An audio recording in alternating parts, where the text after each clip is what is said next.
We begin tonight here with President Trump and Elon Musk. Of course, once inseparable on the campaign trail and then in the White House. Tonight, Elon Musk urging his more than 200 million followers to call members of Congress to have them, quote, kill the bill, President Trump's budget bill. In the last 24 hours, Musk saying, I can't stand it anymore, furious over the level of spending. Tonight, here, the new nonpartisan report that says this budget bill could add $2.4 trillion to the debt, and nearly 11 million Americans could lose their health insurance. Mary Bruce leading us off. He was one of President Trump's closest advisors, just last week given a golden key to the White House. But tonight, Elon Musk is urging his 220 million followers to tank the bill that defines Trump's agenda. Musk posting on X, call your senator, call your congressman. Bankrupting America is not okay.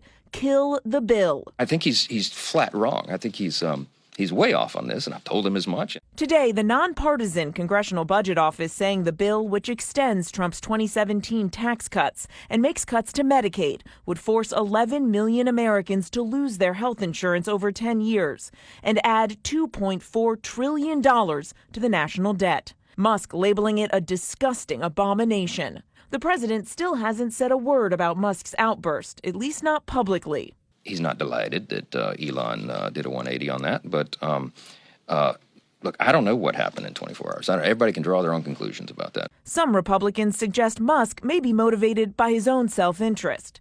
Sources telling us he's frustrated the bill cuts the electric vehicle tax credit, which benefits Tesla owners. They say he's also annoyed Trump struck deals with rival AI companies and that Trump withdrew his choice for NASA administrator. Why do you think Elon Musk is trying to kill this bill? Well, I can't speak to, his reasons other than what he stated. But the fact is, even before Musk's campaign to kill the bill, a number of Republican senators had serious concerns of their own, among them Rand Paul of Kentucky. But I can't, in good conscience, give up every principle that I stand for and every principle that I was elected upon, and that's that we can't accumulate more debt.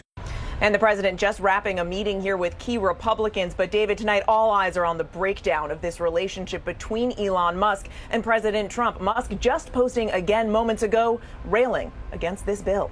David. We'll continue to watch this dynamic. Mary Bruce leading us off. Thank you, Mary.